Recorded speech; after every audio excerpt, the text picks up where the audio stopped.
Hello, I'm Darren McGee and welcome to my Mental Health Information and Awareness channel. Today's question asks if I would outline the characteristics and behaviours of a sociopath. Now, if you like this video, if you find it helpful, please check out my other videos on mental health related topics and please consider subscribing to my channel. But just to be clear, this video is not a substitute for support from a mental health professional, nor is it a tool to be used to diagnose someone. So let's look at the sociopath. Well, first of all, sociopath comes under the antisocial personality disorder category. It's one of the cluster B personality disorders. Now that can be characterized by being dramatic, overly emotional, or overly unpredictable thinking and behavior.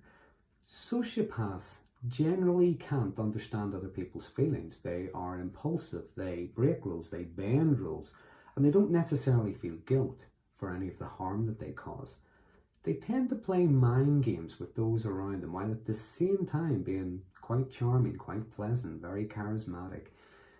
They have a disregard for other people's personal boundaries, their rights, their personal space, even their privacy. Now, sometimes they can lack the insight, so they don't necessarily realise they're doing anything wrong.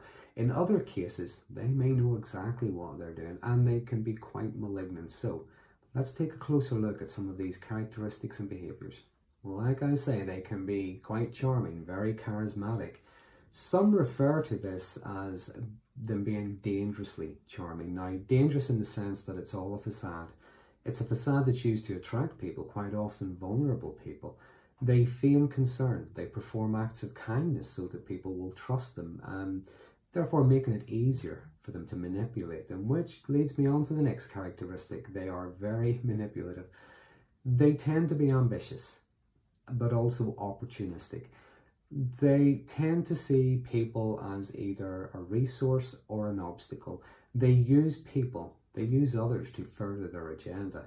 Now, the manipulation, it can be emotional, it can be physical, it comes in many different ways. Tactics they use include, say, flattery, compliments, but also blaming, lying, gaslighting, shaming, and sometimes either overt or covert threats. But generally, they will do anything, they will say anything that gets them what they want just to get their own way. And as is common with most antisocial personality disorders, they can be narcissistic, they lack empathy. But it's important to note that not all narcissists are sociopaths. However, all sociopaths are narcissists. It often comes across as like this sense of entitlement, sometimes described as like a self-righteousness. It justifies their behavior of others. And because of that empathy deficit, they don't feel any remorse or guilt. They don't understand other people's emotions, so they can come across as cold, unfeeling, callous. And in some cases, though, there may be a level of empathy there towards someone close to them, say like a parent or a child. But this lack of empathy can lead them to have difficult and strained relationships with others. They can be very possessive over someone now, even if that's someone they're only using, for, say, status or to get information from, or for money, for sex.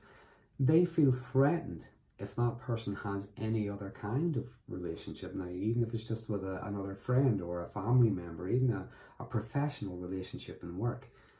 Because sociopaths tend to see relationships as transactions. Their time is important. They are doing someone a favour just by being with them. Any attention that they pay to someone must be repaid, and repaid tenfold.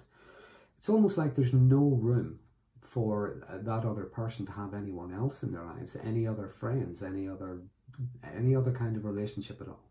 Now, unlike the psychopath, who can be quite calculating, sociopaths are very impulsive. They're impulsive by nature. They often act on their excitement, their anger, their bad temper. This makes them prone to engage in risky, immoral, sometimes even illegal behaviour. And because they don't feel guilt or any remorse, they will rarely apologise, regardless of the consequences of their actions. If they do apologise, it's usually as a form of manipulation. And I think a good sign of it being manipulation is after the apology, it's whether or not the behaviour changes.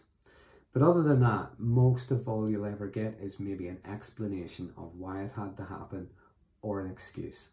Because of their need to preserve their own self-image, they generally blame others. They blame others for their mistakes, for the chaos that they created.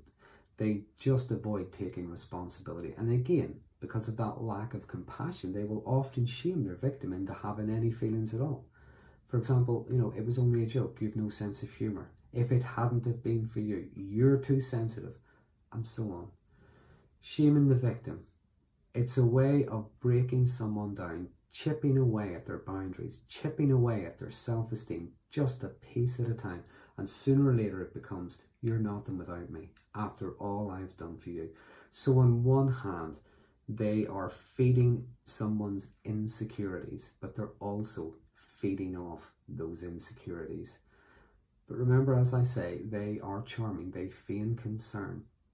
When they meet someone, they are looking for someone's fear and shame to use against them later on at a later date. They prey on fear in order to get what they want.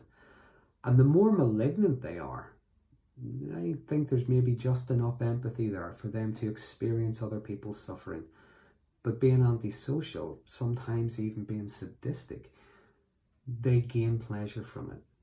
But also being skilled at manipulation, they feign enough care just to keep that person close. Now lastly, a lot of people have described what they call this stare. They call it the sociopathic stare. Now there hasn't been a lot of research has went into this, but a lot of the evidence, a lot of the stuff is anecdotal. A lot of people describe just prior to the sociopath acting out, just prior to them lashing out, just prior to some act of gratification or dominance, they notice this stare. It's described as a very fixated stare. It's blank. There's a distance. They seem cold, emotionless, detached, but fixated. It's almost like they've been glazed over. And this comes when either they're being challenged or they're getting a bit of information that perhaps they're planning in their head. How are they going to use that? But it's just something that's come up. The sociopathic stare. So that's a brief outline of the sociopath. There are characteristics and traits I haven't mentioned. Please feel free to use the comment box below if there's any I've missed. I do like reading and responding to your comments whenever I get a chance. If you like this video, please consider subscribing to my channel for future updates on mental health related topics. And until next time, thanks for watching.